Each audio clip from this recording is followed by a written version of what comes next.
Саламатсыздар ма оқушылар?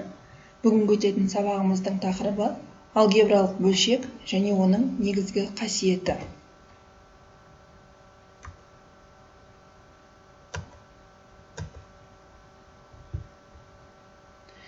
Сабағымыздың мақсаты алгебралық бөлшектерді танып білу, алгебралық бөлшектегі айнымалылардың мүмкін мәндер жиынын табу. Алгебралық бөлшек дегеніміз не? Мысалы, мынадай түрде берілген өрнектің алымы мен бөлімі көп мүшелер мен бүтін өрнектерден тұрады. Мұндай өрнекті алгебралық бөлшек немесе бөлшекті өрнек деп атаймыз. Яғни алгебралық бөлшек дегеніміз көп мүшелерден құралған бөлшек. Егер де өрнек x-4-тен 1 немесе 4-тен 3x квадрат 7-тен 1 тағы басқа сол сияқты өрнегі түрінде берілсе, бұл алгебралық бөлшек бола алмайды. Себебі бұл бүтін өрнек. Енді осы алгебралық бөлшектің айнымалысының мәні белгілі болғандағы мәнін табайық. X тең 2 болғанда, мына бөлшектің мәнін табу қажет.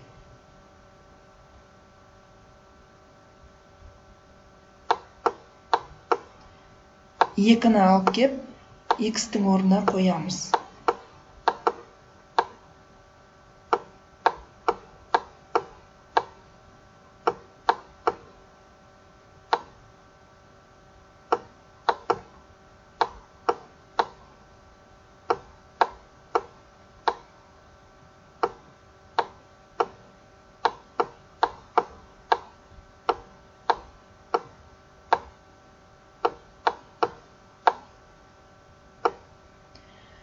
Бөлімі 0 болып қалды. Яғни бұл өрнектің мағынасы жоқ, шешімі жоқ. Себебі санды 0-ге бөлуге болмайды. X тең 4 болғанда сол сияқты алып кеп орнына қоямыз x-тің. 3 көбейтілген 4, азайтылған 1, 4, қосылған 4.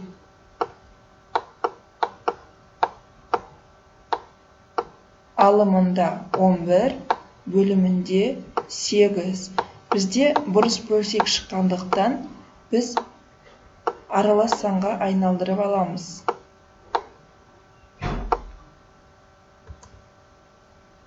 Алгебралық бөлшектегі айнымалылардың мүмкін мәндер жиыны дегеніміз не?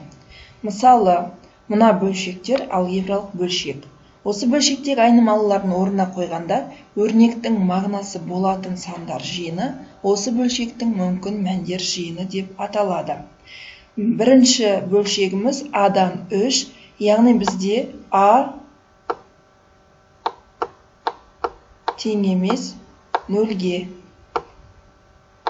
минус шексіздіктен 0-ге дейін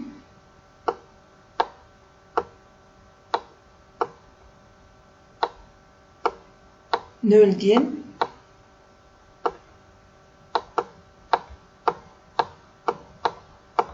плюс шексіздікке дейін. Яғни шешімі 0-ден өзге сандар. Ал мұна екінші есепте 4-тен минус b. Бұл жерде біздің b-мыз барлық нақты сандар жиынына тиісті. Яғни барлық сандарды қабылдай алады.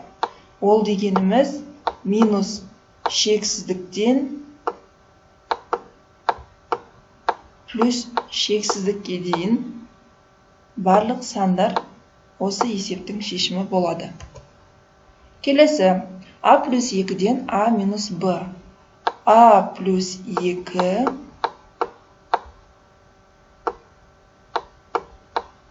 тең емес 0-ге. Ол деген сөзіміз, яғни А тең емес минус 2-ге. Тура жаңағы сияқты минус шексіздіктен минус 2-ге дейін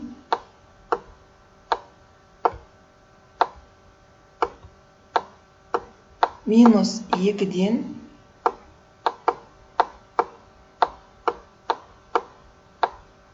плюс шексіздікке дейін.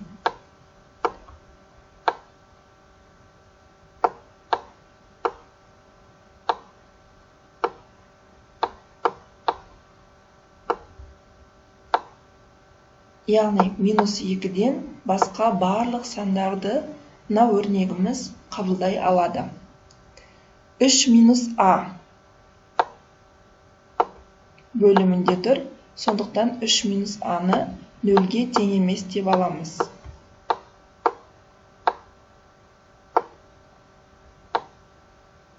А тең болады 3-ге.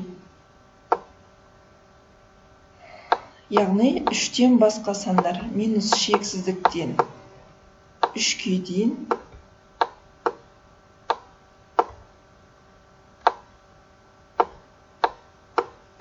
үштен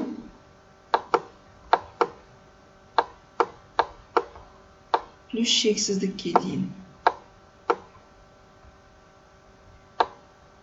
Координаталық түзуде көрсететін болсам,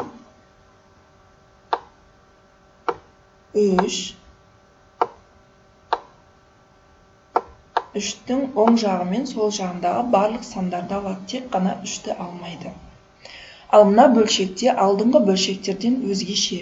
Көріп тұрғандарыңыздай бөлімінде с плюс 12 және с минус 19.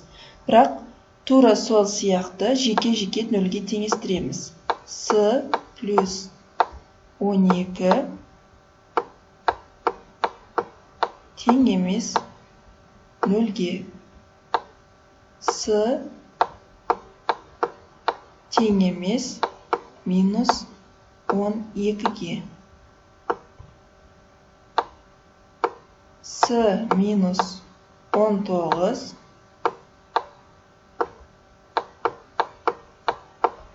тең емес 0-ге. С тең емес 19-ға.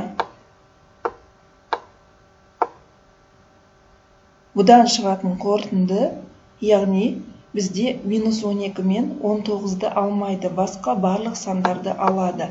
Минус шексіздіктен минус 12-ге дейін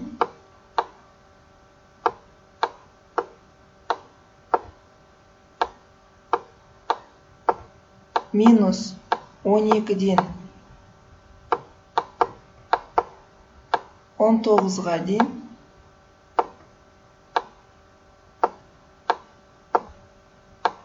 және 19-дан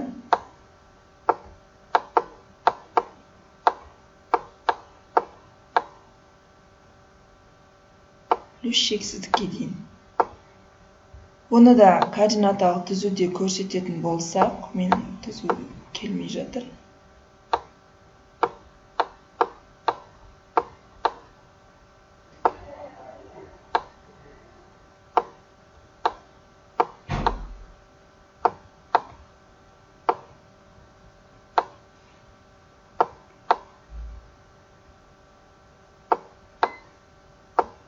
Яғни минус 12 мен 19-дан барлық сандарды алады, ортасындағы сандарды да ала береді.